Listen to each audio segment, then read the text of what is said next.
Assalamu alaikum everyone. I am here with another amazing session. I am Maria, podcaster and facilitator at Rehan School Online Academy. As you all know, we have new talented guests in every episode of our podcast. Today we have Said Naim. He joined us from UK. First of all, we want to know here about his professional journey, his life journey. So without wasting time, first of all, we welcome our guest, then we continue our conversation. Assalamu alaikum, कैसे हैं आप? How are you, Yeah, sir? Walaikum salam. I'm good. Good to be here. Thank you very much for arranging this podcast. Yes, thank you so much for your precious time. Sir, first of all, tell us about yourself. Well, as you know, my name is Naeem Arif, and I live in the UK. I've been living here since past 38 years. I have a family. I've got three boys.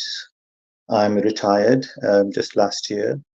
I have well, if we go back to Pakistan, for example, when I graduated, I left the country, went to Saudi Arabia, and I worked there for about 4 years on an electrification project in Saudi Arabia in early 80s. Um, After 3 or 4 years, I think, I came back to Pakistan, and then I think it was about 1986 that I came to UK. And coming to from a underdeveloped country to a developing country, Saudi Arabia, to UK, which is obviously a developed country, finding jobs was a challenge. So I went to local colleges and I did some different type of courses, um, mostly in education. I did my GCSE A level in Urdu, and I did GCSE, A level in Urdu as well. And then I started teaching actually A level Urdu to students in different colleges. There was a need at the time of and then I think there was interest as well amongst the local community, particularly medical staff. They wanted to learn basic Urdu, so I set up classes for them. Mainly, they were nurses who come across patients from people who do not speak English or understand. So they wanted to have some sort of a basic understanding of Urdu language. So that went on for a few years. During that time, I did a teachers training diploma, and I started teaching teachers who wanted to teach languages, regardless whatever language they wanted to teach in colleges and schools. So I was teaching those students in different colleges. And then I started working in the local government. I found a job, and that was my first full-time job. Um, and I also actually ran youth clubs for young children. So I ran that on a part-time basis for about 6, 7 years, along with my full-time job in the local government, where I was promoting services to local communities. Then from there, I also did MBA part-time at Wolverhampton University. I completed all my coursework, but I couldn't give my exam for some reason. I found then a job in the National Health Service.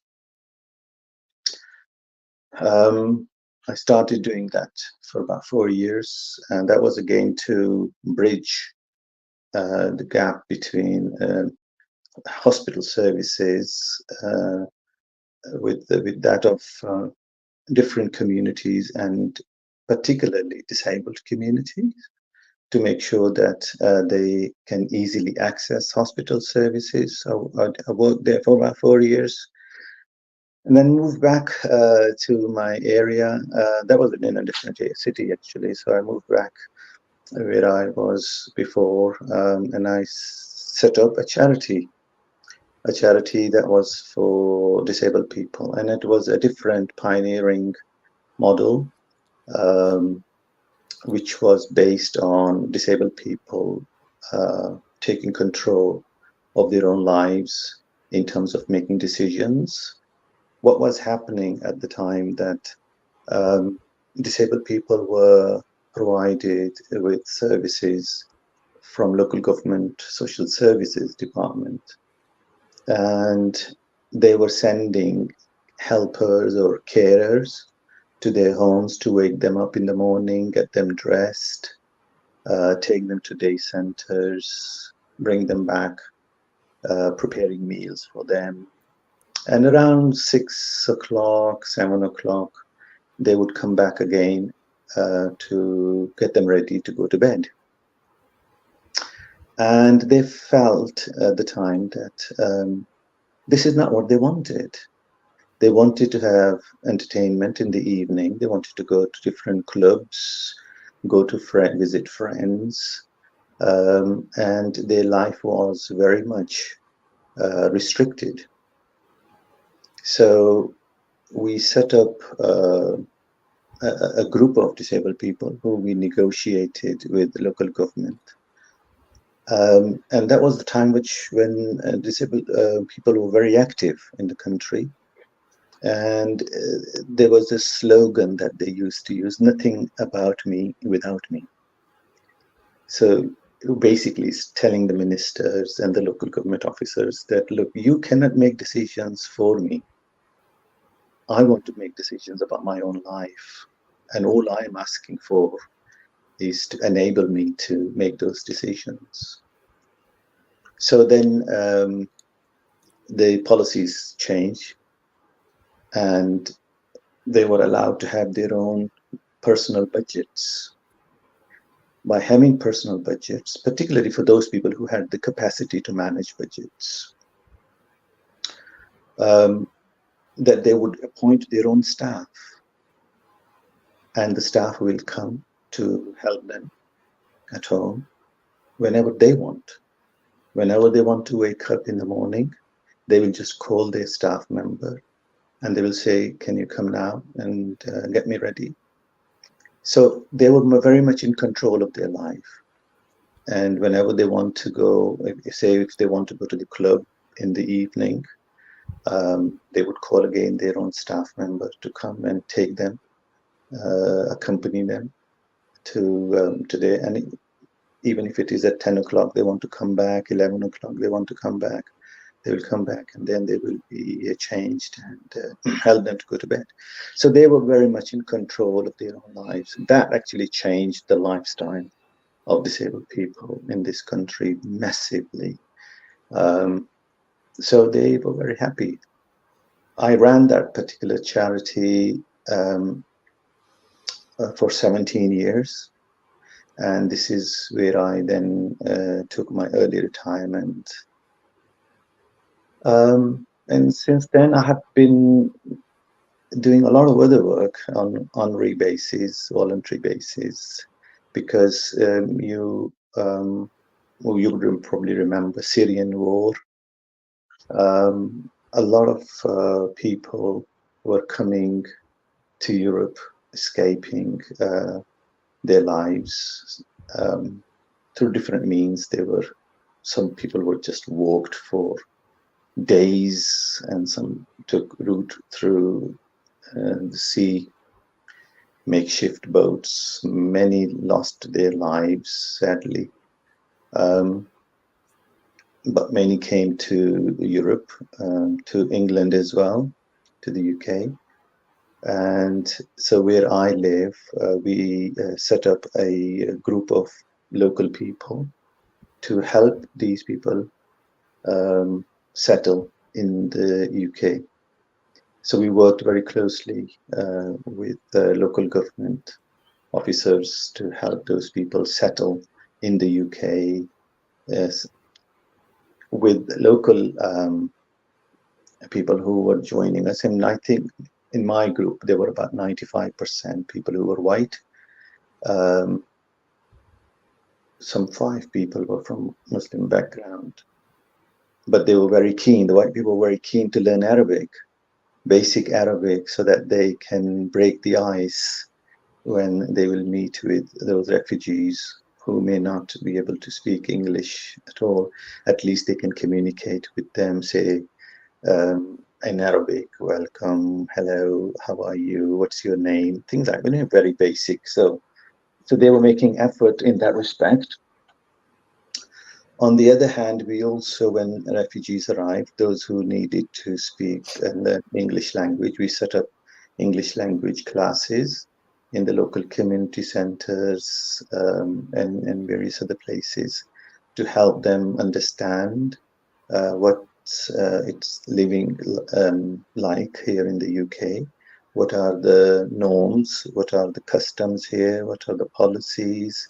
And so forth. And because there are many children as well, um, we help them get admission in local schools or colleges and help them whatever they wanted to um, pursue in terms of their career. So we help them in that respect as well.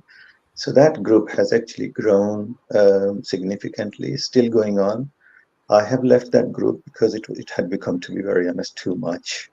uh, demanding in terms of my time and so forth. So, but there are lots and lots of people who are still working and supporting those people. And I think there was a time where I felt that we have given the refugees, they were refugees, obviously, um, a lot of support, and I think it was time for them to be left alone so that they can get on with their life.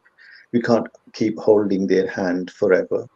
But they knew whenever they needed help or support, we were just at the end of the phone call.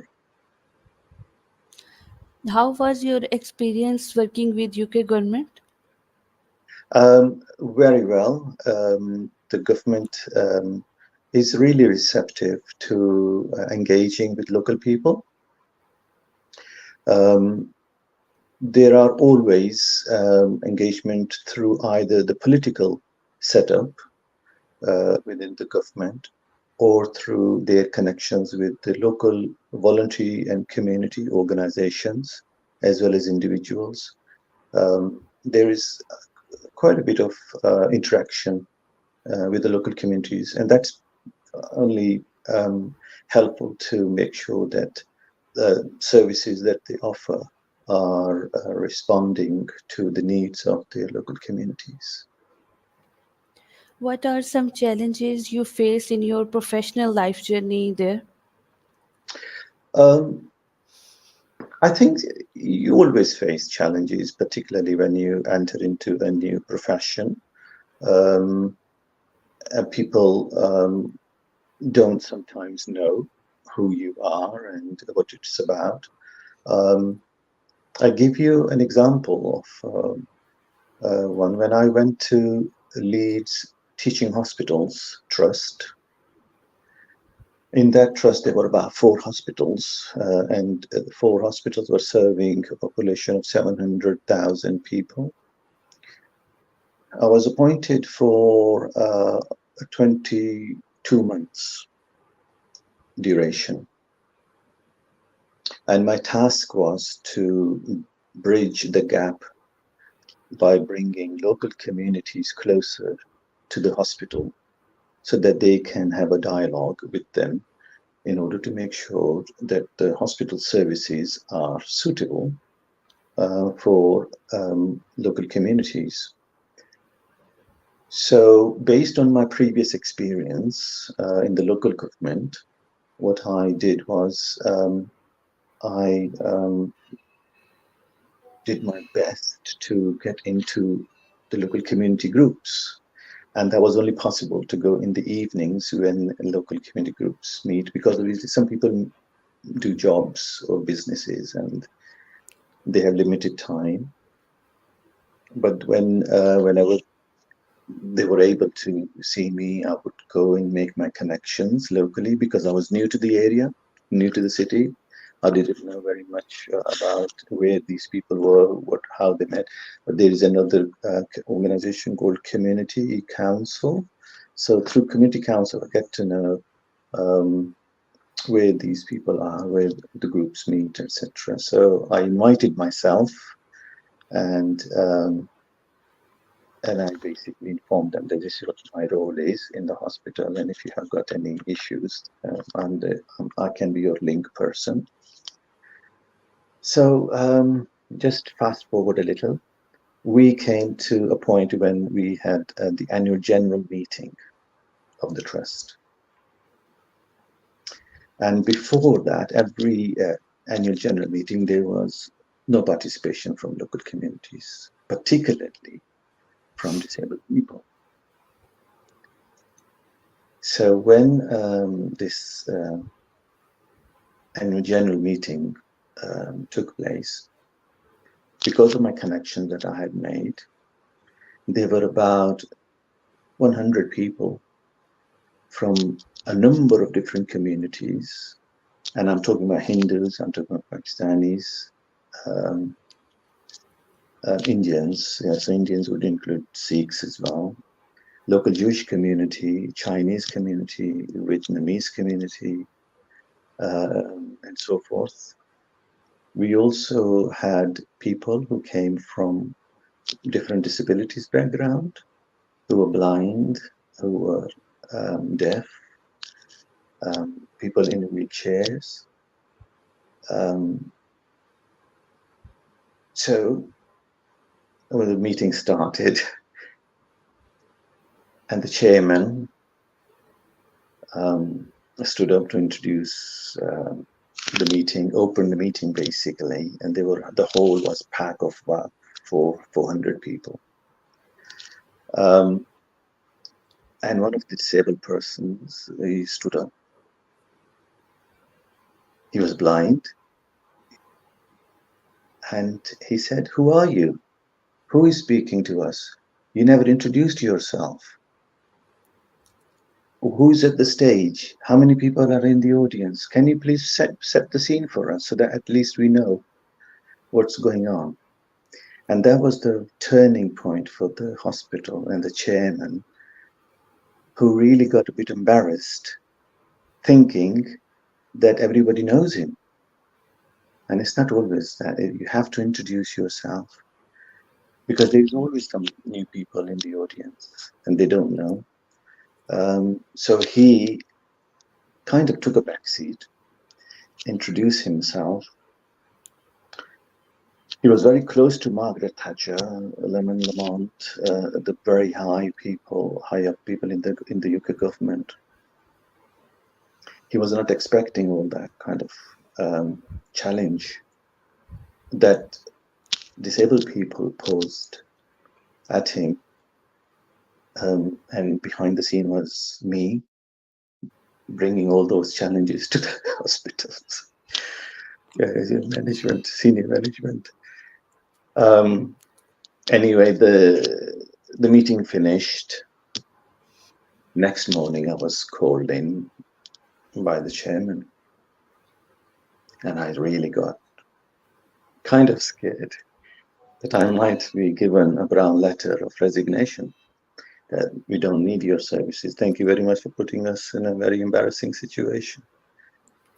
But here we are. This is what the British people are like. He said, "Mr. Arif, you saw what happened last night. We were put on the spot. We were not prepared. And we feel that there's a lot of work that needs to be done. So we are now making your job permanent in this trust, not for 22 months. Bring over your family here, settle down, and get the work going." And I smiled, and I said, "Is it a reward or a punishment?" And I said, "I will be only able to do my job if, Mr. Chairman, you will be on my side. When I arrange meetings, with local community groups, I would like you to be present when I would invite you to come. You will come. And he said, I promise I will be there. Whenever you need me, I'll be there. And you will have my full support. I thoroughly enjoyed my next 4 years in hospitals. I set up, um, I think, 6 community participation groups. And in every group, whenever we met in the hospital, Mr. Clegg, the chairman, was with me. And we turned around hospital services to reflect needs of local communities. And one of the issue was that the diet in the hospital Okay. for inpatients was not reflective. There was no halal meat food available for Muslim communities. For Jewish, they eat kosher meat. There was not kosher meat, etc. So I worked very closely with the catering manager there and local suppliers. We introduced a lot of different menus in terms of different menus for on daily basis. We also produced a menu for hospitals, for the wards in 6 different languages, including Braille as well. We trained staff for those who were not able to understand what's available, etc., so they can verbally explain to them as well. We provided copies of Quran and prayer mats in the wards. So there was a lot of work that was done. And by the way, that the menu that we produced and all that actually won National Health Service Award as well. So I went all the way from Leeds to London to receive the award from the Minister of Health. So the challenges are always there as long as you face them and use them productively. There is always be a positive outcome, and that is something that I found in every job that I did. You will always have challenges, but challenges bring opportunities, Yes. and if you avail those opportunities positively, there will be good positive results as long as you stay committed to the cause, and this is how it is. That's great achievement. Congratulations for this award. Thank you. Uh, which things motivate you? What brought you to this country? In the UK, Yes. I just came looking for a job and better future, better prospects. Um, I went to Saudi Arabia for the same reason, but I have to be very honest, I got homesick there, and I left. I think about 4 years, um, and then I came here, and I think particularly for those people who really want to excel in life, achieve something. Um, there are very, very many excellent, successful examples in this country of Pakistanis who have Yes. really excelled in their life. They're very wealthy businessmen. They have gone into ministerial jobs um, in the government, local government, central government. Um, so the opportunities are there. And I think it's really shame that these opportunities are not available in Pakistan. Um, Yes.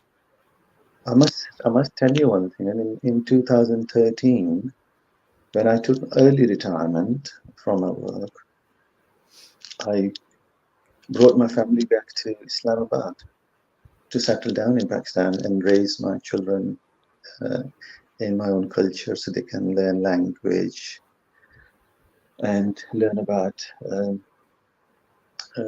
Deen. Islam. But that was the time when terrorists attack took place every Friday in a mosque. Okay. And I stopped taking my boys to Jummah prayer, to Friday prayer, just with the fear that they may be blasted in this mosque. Yes. And there was once in, I think it was F8, one of the days that there was a blast there as well in the court, and 58 people lost their life, including the judge. And I think that made us come back to safety, because we did not feel safe in our own country. That's Here true. in the UK, we feel very safe. We feel very secure. As long as we stay on the right side of the law, do not break the laws, local, whatever. We feel very safe. And the area that I live in, the crime rate is, I believe, just 2%. There's hardly any crime in this area. But I'm That's not saying amazing. that, yeah, Yes. but I'm not saying that in other cities, big cities like Birmingham, London, Manchester, there are high crime rates. And I think that is partly due to the fact there is high unemployment as well, and various other different type of communities and cultures and things like that. So,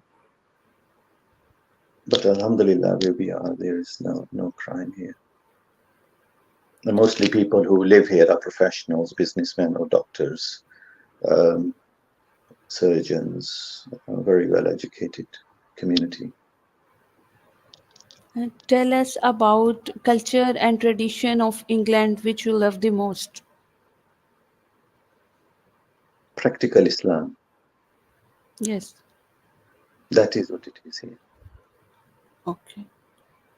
You will see that's the difference.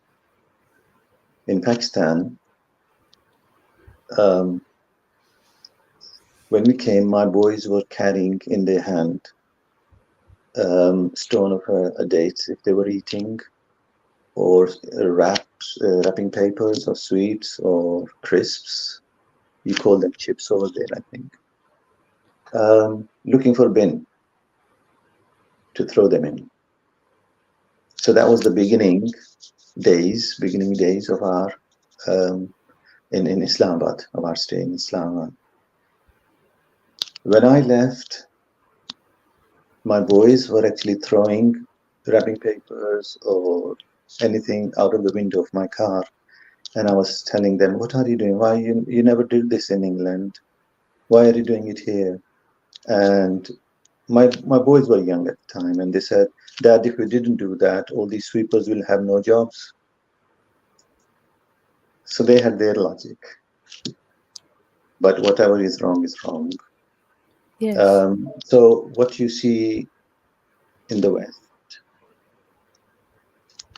in terms of your daily life, is Islam in practice. You know, they have actually studied Islam in a very, very thorough manner, and they have adopted all the good, all the good that is in Islam that our Deen teaches us. They have actually put that in practice. The social welfare system that our Khalifa Omar introduced, that nobody will sleep hungry in my sultanate, in my state. It's not practically possible in England for the Prime Minister or the government to ensure that no one sleeps hungry in England. But what they have made here is a social welfare system that gives every single person who has no earnings enough money to live with so that they do not go hungry. So they have got money. Um, I think 2.5 million people are unemployed in who are of working age. They are unemployed. And on average, everybody gets on average about £150. And all these money is accumulated from the tax that we pay to the government. And this reinvest that money back into the community. They run schools, free schools. And for many children who are below the threshold of certain level of income, they will get free meals as well at school. Um, Hospitals, free hospitals, um, healthcare. If I have been using healthcare system for the past 28 years because of my cardiac situation. I went through different operations and all that. And if I say that if I was in Pakistan, probably I would not have survived. But Allah gives me the life anyway, but probably I would have. But the cost that has incurred on my treatments, I would not have been able to afford it in Pakistan. Every single thing is given to me free of cost. And this is for regardless whether somebody's working or not. Healthcare is free in this country. And it's just to give you an example, that probably would have cost me £100,000, the operations that I have had during my life here in this country. And they were all free to me. And very many people, not only me, everybody gets free healthcare. So all these, this is coming from the money that we give, the tax that we give to the government, that they actually spend on local people. So you see a lot of, okay, you go in the parks, we go for walks, and you will not see a single wrapping paper, a shopper, empty shopping bag lying on the floor. You will not see at all. For miles and miles you walk, not a single wrapping paper at all. The country is very clean. It is kept clean by people themselves. They're very responsible. Yes. You know, And it there does are, not happen in Pakistan. Yes. yes, and yet this is an Islamic country. Yes. You know, we should be leading by example, but they have taken all the good bits from Islam, Yes. from our deen, and they have actually implemented that in our in this whole country. Many a times I've taken photographs and I've shared that with my friends and family in Pakistan of Yes. children's jacket hanging on a railing in a car park or in outside the school or in another park, for example. There are headphones, there are some socks, um, things that people sometimes drop accidentally. They will just leave them there. Nobody Yes. will pick it up and take it. No one.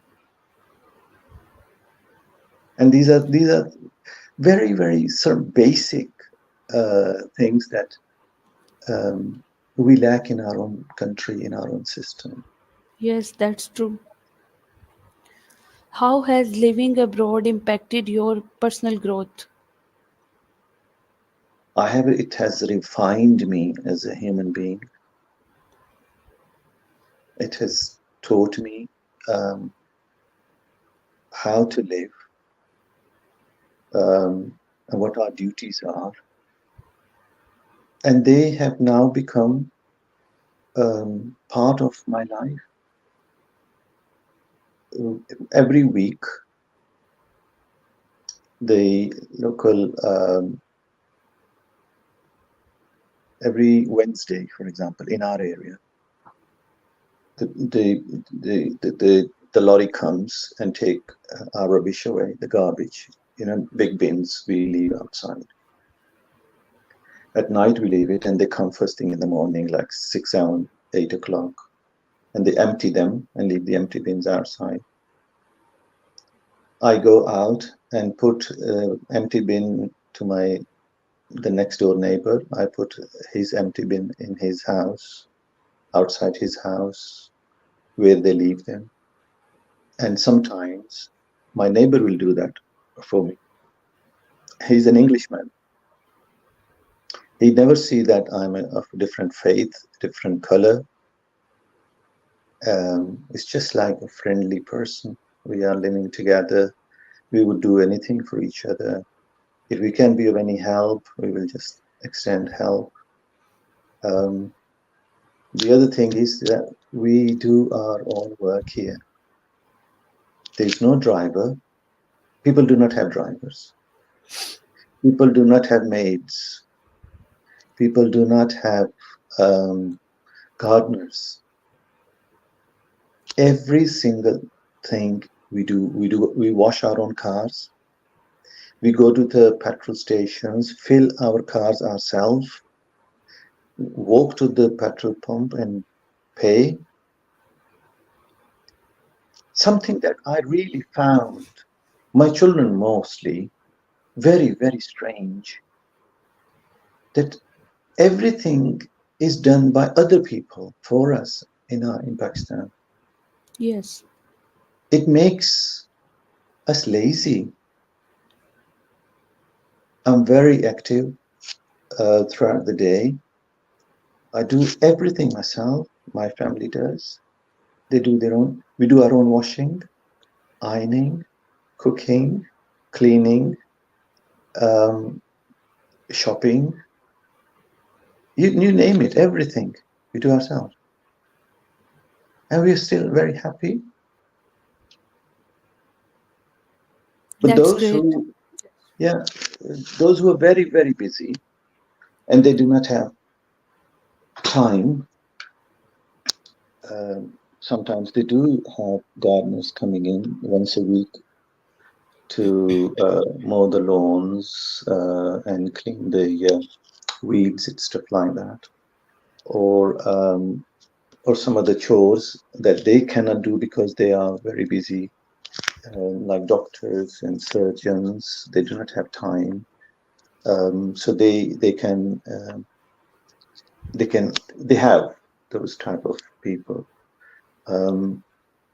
But the other aspect of that is affordability. If you want to have a maid, you will have to pay the minimum wage, which is, I believe, is about 12 pounds, I believe, or 10 or 12 pounds per hour. So if you are asking for somebody to come for 3 hours, 4 hours, then you need to pay them like 40, 50 pounds per day. But in Pakistan, probably 40, 50 pounds will get you somebody for the whole month. Yes. 24/7 living in the house as well. I have two views about that, to be very honest. One is that yes, there is a lot of poverty in our country, and people need jobs. As long as they are respected for what they are doing, and they're treated as equal human beings, I have no problem with that. But unfortunately, I have seen a lot of exploitation. They are not treated as equal. Yes. When I went to Islamabad, I asked my cook, come and sit with us and eat. And he wouldn't. because those people are not raised as that. They are always raised as subhumans, that they are not Ye- equal. Yes. And I would insist, I said, no, Chacha, come and please sit down with us and eat. Whatever we are eating, you eat with us. We are grateful that you have cooked it for us. Now come and sit down with us and eat. And he would still say, sir, he would always call me sir for some reason. I don't know why. Um, in the West, only teachers are called sir. Nobody is called sir at all. Okay. No one calls anybody sir.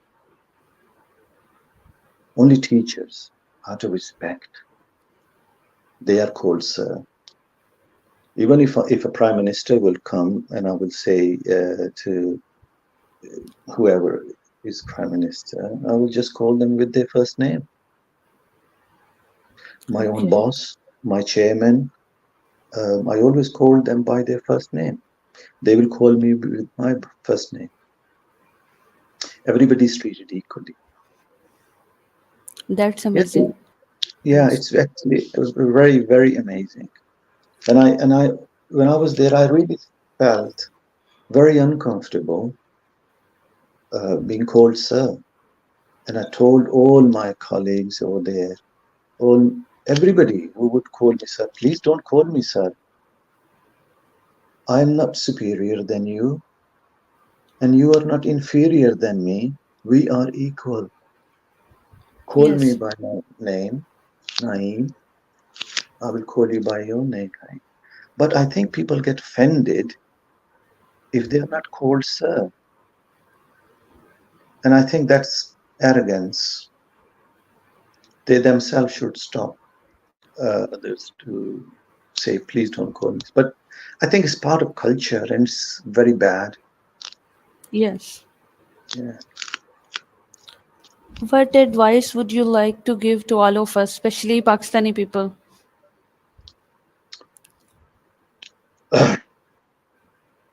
I think it's important that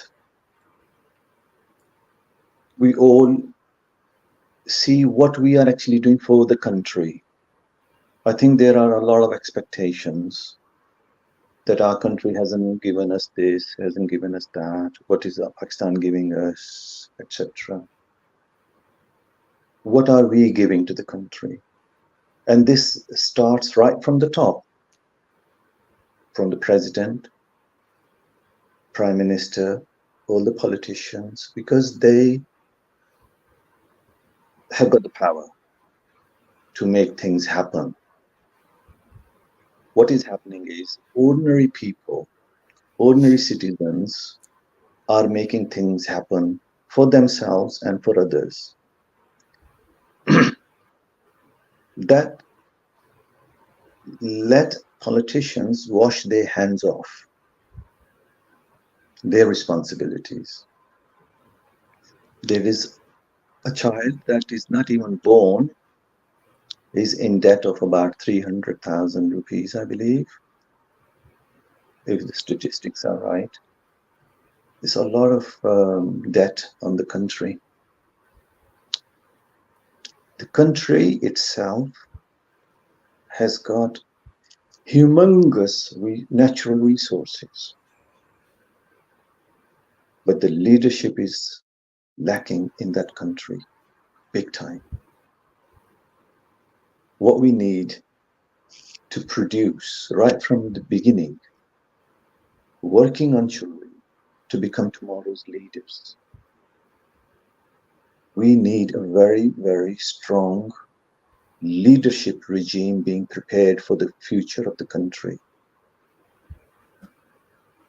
Leadership will make anything change, will make it prosperous country for everybody. There is a lot of opportunities within our own country. And I think one thing that I must acknowledge here, that this initiative that Rehan Bhai has taken, I would say Rehan sir, because he is academic. He has taken, this is pioneering.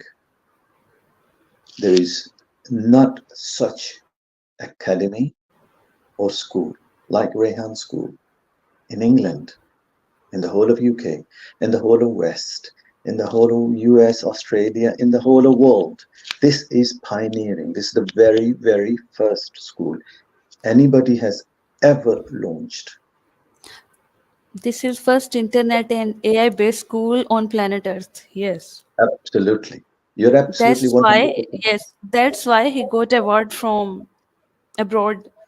I Yes. think Yeah. which country, Italy, and I think another big country. He got award. I forgot that name at this time. Yeah. Yeah. I absolutely. Yeah. You're, I discovered this only 3 weeks ago, accidentally. I was browsing Okay. on the net and um, it came up, and I started listening to um, Sir Rehan more and more and more. I saw all the podcasts and interviews and his vision. If anybody really ought to be the leader of this country, Pakistan, the prime minister, and I wouldn't say even prime minister to be very honest, because prime ministers are very much controlled by different establishments. So I do not want to go into politics. But also, prime ministers are only there for 4 years or so. I would like him to be the leader to educate this nation. He has got the vision. He has got the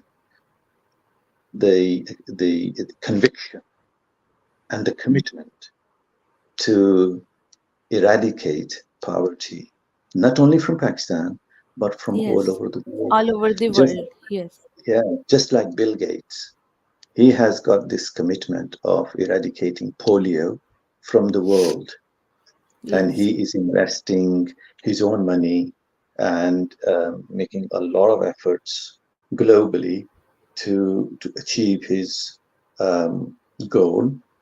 And I wish Sir Rehan all the luck in the world to succeed. He will have challenges because change is very painful. When you want people to change, you're actually shaking them from waking up. Come on, wake up. You are in yes, your comfort zone. People don't want to come out of their comfort zone.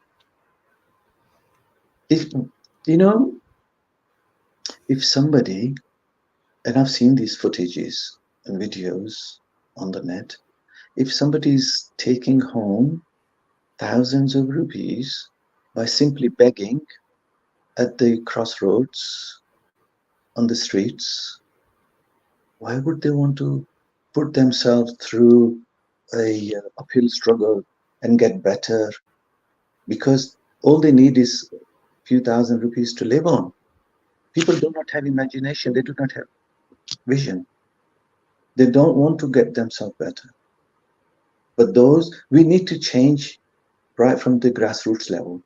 And I think this is very, very timely that Sir Rehan has introduced this, because one of the things crossed my mind after watching his videos, that had this initiative not taken place, the divide between rich and the poor would have increased massively, because in the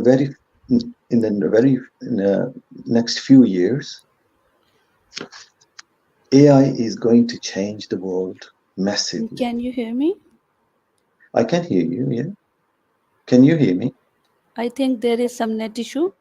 Yes, your Okay. Are video you is able? stuck. Oh, right. Okay.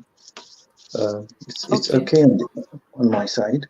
So what I was saying is that um, Pakistan is really lucky to have Rayhan School. Yes, The education system needs to take it on board immediately without wasting time and start AI classes, teaching digital content and digital education needs to be part and parcel of the, which is very outdated curriculum, but it is what it is at the moment. But we need to make a shift immediately from what is being taught to what people need to be skilled on and educated on. Let me tell you, Maria, one thing that throughout my career in life, in this country, in the UK, whenever I applied for any jobs, are you able to hear me? I think your picture is very still at the moment. I'm not sure if you're able to hear me. Hello?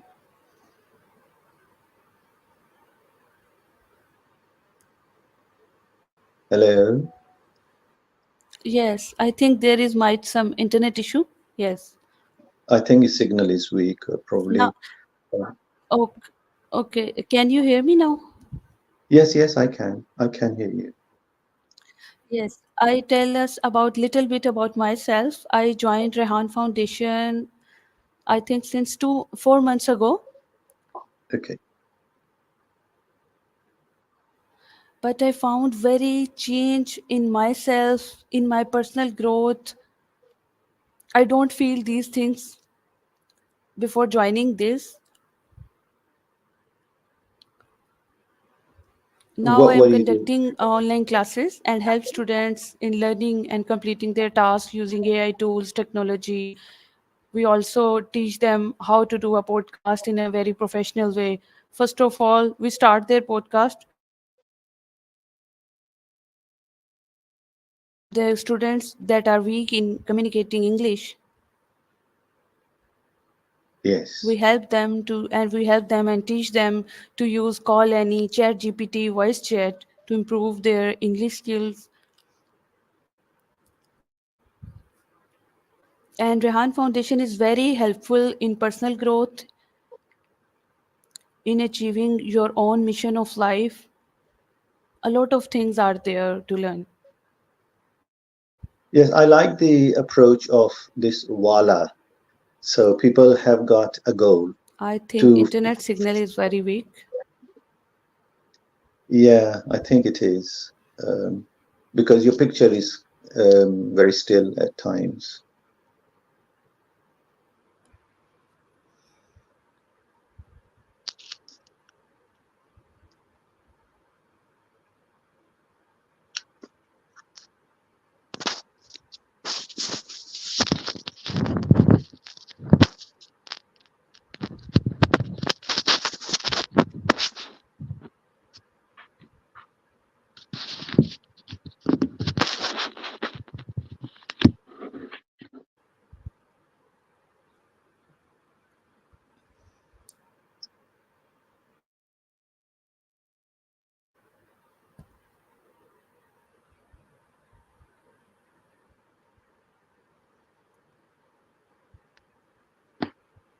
Are you there?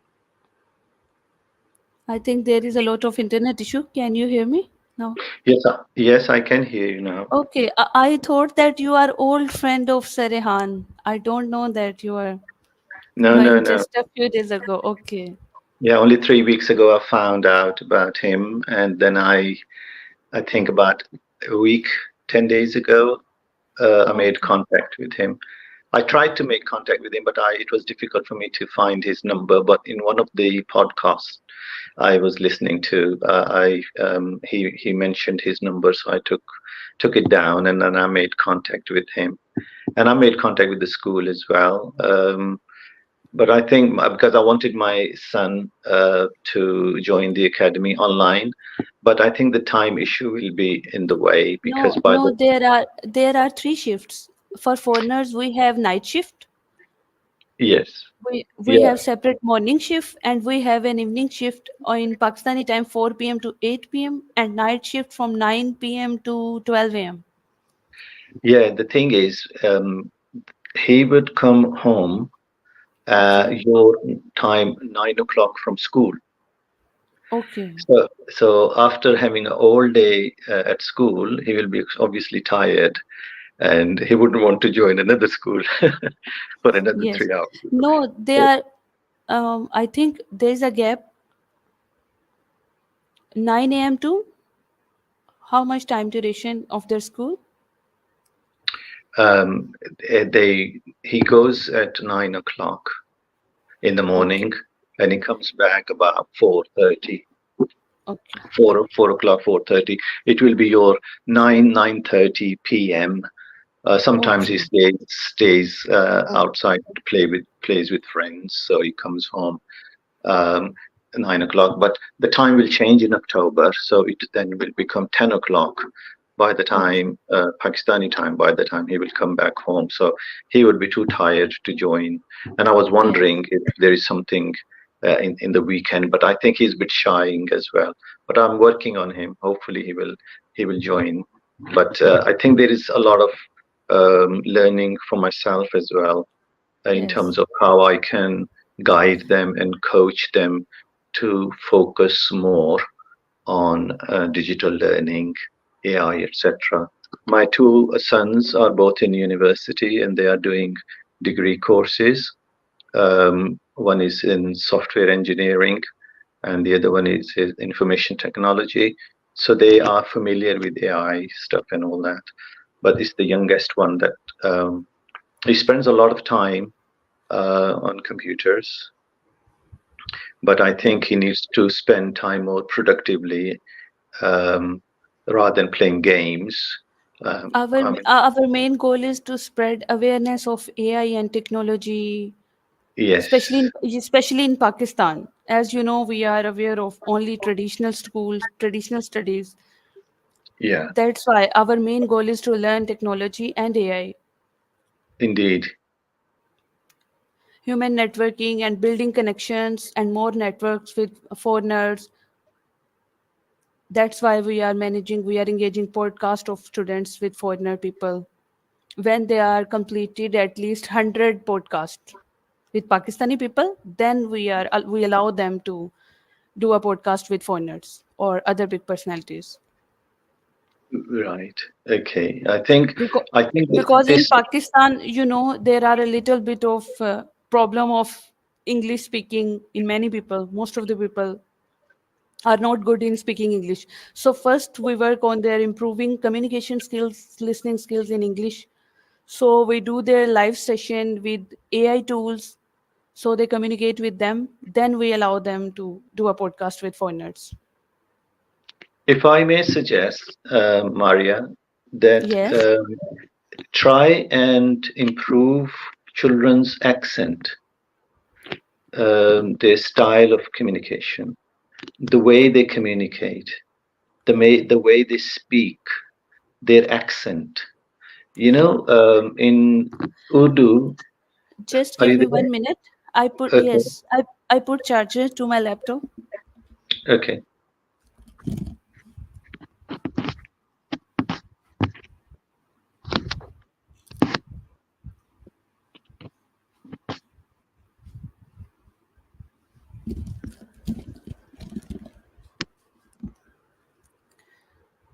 Yes. So what I was saying, if I may suggest, um, tell children to do practice listening to um, news bulletins of CNN and BBC and record them and try and speak in the same manner. Yes. The accent is very, very important. I tell you why. Um, But the AI tools have also an amazing accent, which we do a lot of practice of students with their live session, so they communicate like a yeah, person with them. Then we yes, do at least 50 live session with AI tools, and then we allow them to do a podcast with foreigners, especially. right, okay. It's just like when a Punjabi from Lahore, Okay. when they will speak Urdu, their Urdu will be in Punjabi style. When a Pashtun or Pathan will speak Urdu, they will speak Urdu in Pashto style. And what I want to see that our children, Pakistani children, speaking English in pure English style. Yes. Um, the, re- the reason I'm also saying is that there are a number of call centers in India. And when we call an office here or a business, um, I get to speak to a representative of their customer service. And I cannot recognize whether the person who is responding to my call is English person or an Indian person. I only find out accidentally sometimes when the representative would say, "Can you hold on, please?" And I would say, "Okay." And then they would say, "What's the weather like in your country?" And I said, "What do you mean weather like here? Are you not from UK?" And they said, "No, I'm from Bombay. I'm from Kolkata," or things like. And I suddenly realized that their English accent is so beautiful. They have done so much practice of it that you cannot differentiate or distinguish whether the person I'm speaking to is Indian or an English person. And that's what it ought to be like. And this will only come with practice. Yes. So this is what I would suggest, that make sure that they do a lot of practice of that. Yes, we are trying to doing a practice a lot with AI tools because of this, and we are Yes. also help other students to communicate and to improve their accent and communication skills. Yeah, and the other aspect is obviously building self-confidence, and this initiative of interviews, conducting Yes, podcasts and things. I think that will massively boost their confidence to be able to speak to people. A lot of yes, people get nervous, shy, or they just cannot really communicate and talk to people at different levels of yes, hierarchy. As with senior people, they shy away. And I think these interview skills would really be of massive help. And I really yes. like that approach.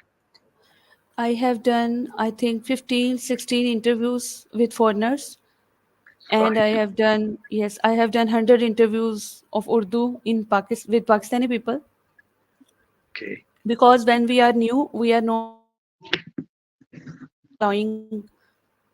to do a English podcast.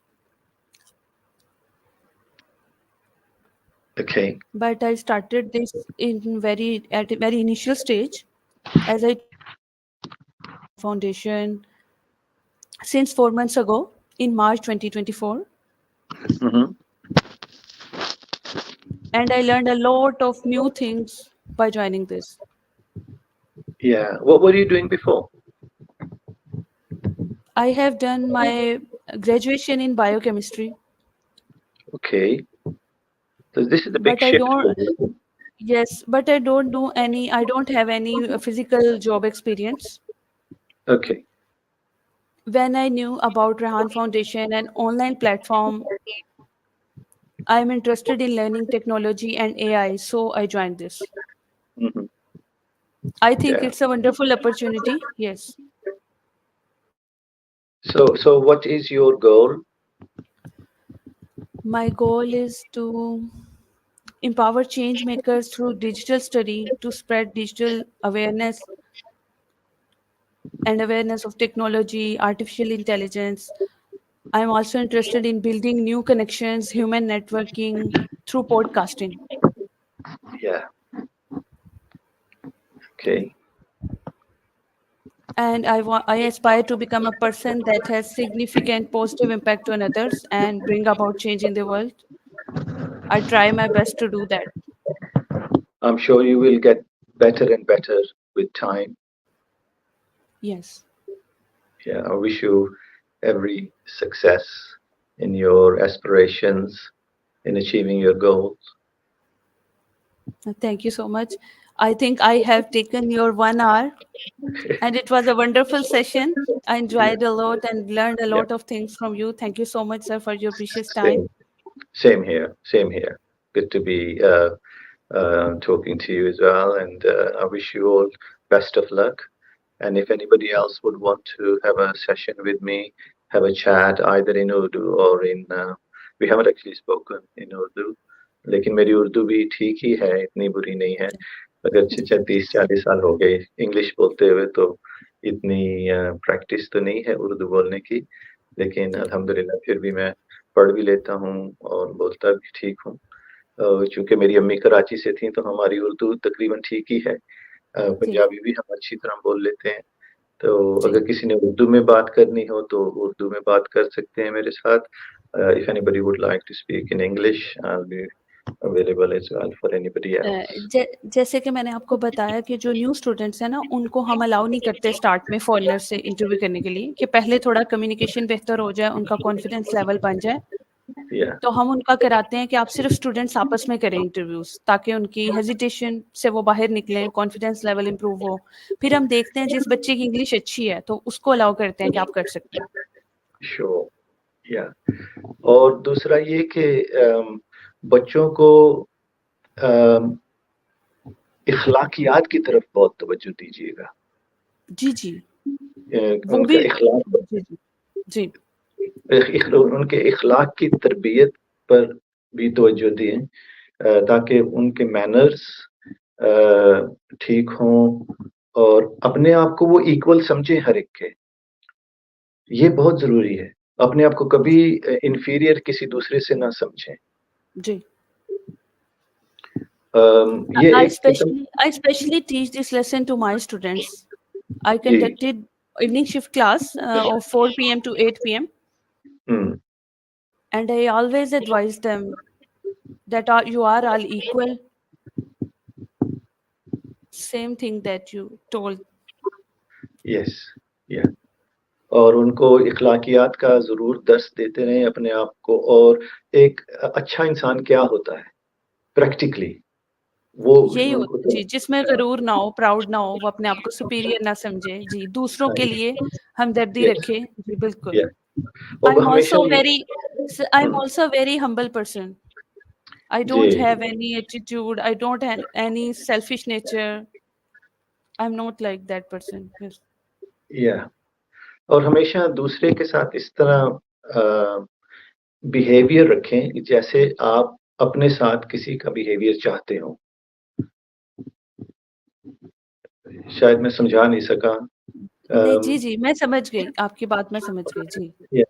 या बिल्कुल ऐसे जैसे आप चाहें कि लोग आपको treat करें, आप इसी तरह लोगों को ट्रीट करें. तो फिर हर आपको इंसान दूसरे को अच्छा ही जी, ट्रीट करेगा. आपको एक छोटा-सा एक्सपीरियंस मैं बताती हूँ। मैंने आई थिंक अमेरिका से कोई फ्रेंड थे सर रेहान के, तो सर ने मुझे कहा कि आप उनका इंटरव्यू कर लें। तो आई थिंक अमेरिका से थे जी, बिल्कुल। इंग्लिश के साथ उनके साथ इंटरव्यू कंडक्ट हुआ, तो फर्स्ट ऑफ ऑल वो इंटरेस्टेड नहीं थे। उन्होंने कहा नहीं, पहले मुझे 5 मिनट की आपके साथ वीडियो कॉल करनी है। अगर मैं कंफर्टेबल हूँगा, तो फिर मैं आपको इंटरव्यू के लिए टाइम दूँगा। क्योंकि स्ट्रेंजर्स होते हैं और हर एक को देखें ये वाली फीलिंग आती है, हेजिटेशन वाली, फर्स्ट टाइम जब वो किसी से बात करते हैं। तो उनके साथ मैंने इंग्लिश में 10 मिनट की कॉल की, सेशन किया। दे एप्रिशिएट मी, माय बिहेवियर, और दे उसने कहा कि अब मैं सही, आपने फील ही नहीं मुझे होने दिया कि आप स्ट्रेंजर हैं, और आपने बड़े अच्छे से मेरे साथ बात की। Now I am ready to give interview to you. फिर उन्होंने मेरे साथ सेशन किया 1 आवर का, ठीक. और उन्होंने बहुत अच्छा मुझे फीडबैक दिया, उन्होंने एप्रिशिएट किया। ये चीज़ होती है जो आप अभी कह रहे हैं। जी। जी हाँ, बिल्कुल ऐसे ही है, ऐसे ही. तो अगर मेरी तरफ से और किसी चीज़ के बारे में कोई मदद चाहिए हो, कोई सजेशंस चाहिए हो, फ्यूचर में किसी चीज़ के बारे में कुछ बात करनी हो, मेरा पॉइंट ऑफ व्यू लेना हो, तो आप मुझे व्हाट्सएप कर दें, कॉल कर लें. सो आई विल बी इंशाल्लाह available to let you know. और अगर मैं, if I came across anything, something that I would feel that I must share this with yourself and maybe Sir Rehan or your academy. I'll share that with yourselves as well. Something which is a good practice, so that you can think about implementing that good practice in your life, in your school, and share that with others as well. Thank you so much for this opportunity and for your precious time. Take care. See you soon, inshallah, Yeah, in most a welcome. next session. Inshallah Taala. All the best. Fi amanillah. Allah Hafiz. Allah Hafiz. Salam.